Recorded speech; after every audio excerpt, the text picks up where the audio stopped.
আলাইকুম। সবাইকে স্বাগতম নতুন ক্লাসে। আজকে আমরা কথা বলবো আমাদের জমি সংক্রান্ত বিষয়বলি নিয়ে। জমি নিউট্রেশনতে জমি মালিকানা সংক্রান্ত একটা ম্যাজিস্ট্রেট করে থাকে। আপনার জমির দলিল ঠিক থাকলে, দাগ খতিয়ান ঠিক থাকলে, খতিয়ান তো বোঝেন, সার্ভে করে একটা আপনার জমির একটা নির্দিষ্ট স্কেল দেওয়া, এটা সরকারের ভূমি মন্ত্রণালয় করে থাকে। একটাতে ডিজিটাল কার্বন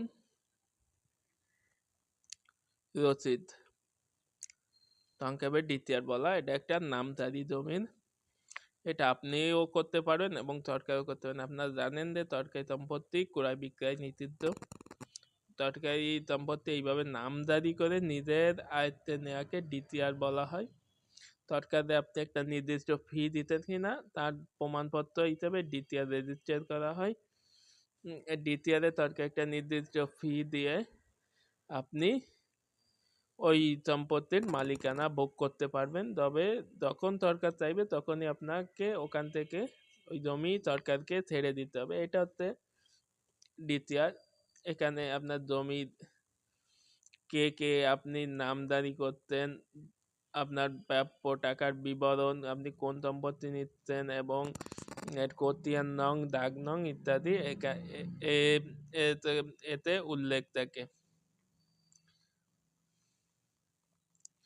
এবার আসবো, এতে আপনার যেহেতু ফি দেওয়া হচ্ছে, যেহেতু এটা ধনীদের কাজ, গরিবদের নয়, এবং এর উপর ভিত্তি করে অনেক সুবিধাবাদী রাজনৈতিক চক্র তারা রাজনৈতিক ভাবে বা দলদারির মাধ্যমে জমি আত্মসাৎ করে থাকে, বা আপনাকে নির্দিষ্ট চাপ দেওয়া হতে পারে যে আপনাকে টাকা দিন, এরকম বিভিন্ন সন্ত্রাসী কার্যক্রম এই সমস্ত ভূমিকে কেন্দ্র করে বেশি সংগঠিত হয়, যা ভূমিদস্যু নামেও পরিচিত। এবার আছি আমাদের মূল আলোচনা। আপনার মূল আলোচনা হচ্ছে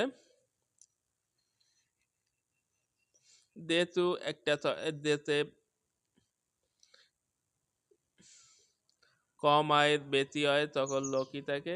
আপনারা জানেন যে যেহেতু প্রাপ্য টাকা দিতে হয়, যেহেতু এখানে বেশি আয় বা কম আয়ের লোক কিন্তু এখানে থাকে, তাই না?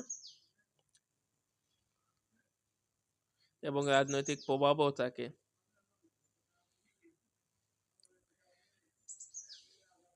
আমি বলবো কি, এই ধরনের জমি ম্যাক্সিমাম হয় নদী, শহর অঞ্চল কে ঘিরে ভূমিদস্যু বা জমিদস্যুদের একটা প্রভাব বিস্তার থাকে।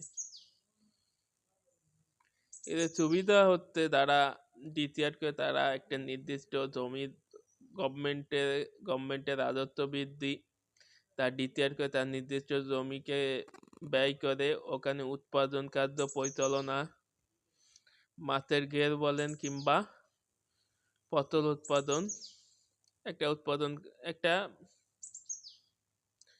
উৎপাদন কার্য পরিচালনা তৈরি হয়। অন্যদিকে যদি আপনি খেয়াল করেন, আমাদের দেশে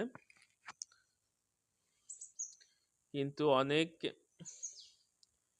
নিম্ন শ্রেণীর বা কম আয়ের মানুষ রয়েছে এবং নদীতে বিলীন হয়ে যায় কিন্তু অনেক বসতি। কিন্তু অন্য প্রান্তে যখন শহর জাগে তখন সেটা এই ধরনের ফ্যাসাদের সৃষ্টি করে, তৈরি হয়। এখানে আমার পরামর্শ হলো, আমরা যদি এই ধরনের প্যাঁচার থেকে মুক্ত হতে গেলে এখানে যদি গুচ্ছগ্রাম বা আদর্শ গ্রামের মতন একটা ডেভেলপমেন্ট প্রতিষ্ঠান করে দেওয়া হয় এবং তাদেরকে যদি নির্দিষ্ট জমি নামজারি করে দেওয়া হয় এবং সেখানে রাস্তা থাকবে, স্কুল কলেজ থাকবে, তারপরে আপনার প্রার্থনালয় থাকবে, মসজিদ মন্দির গির্জা প্যাগোডা, এই ধরনের প্রতিষ্ঠান থাকবে, তারপরে আপনার মাঠ থাকবে, পুকুর থাকবে, পানি, নিরাপদ পানি সরবরাহের জন্য ডিপ টিউবওয়েল থাকবে। এই ধরনের ব্যবস্থা করলে আপনার এবং সবাই নির্দিষ্ট পরিমাণে একটা জমি পাবে এবং সেখানে তারা কৃষি ডেভেলপমেন্ট বলেন, মৎস্য ডেভেলপমেন্ট বলেন, তাদের ড্রেনের জন্য একটা খালও করে সেটা আবার নদীর সাথে লাগিয়ে দেওয়া যেতে পারে। এই ধরনের গুচ্ছ গ্রাম তৈরি আমার কাছে বেশি গুরুত্বপূর্ণ বলে আমি মনে করি। যেহেতু অন্যদিকে একটা শ্রেণী বেশি লাভবান হতো, অপর শ্রেণী এই নির্দিষ্ট পরিমাণ অর্থ সরবরাহ পায় না। এই সমস্ত কার্যকলাপ থেকে সবাইকে এ পর্যন্ত ধন্যবাদ।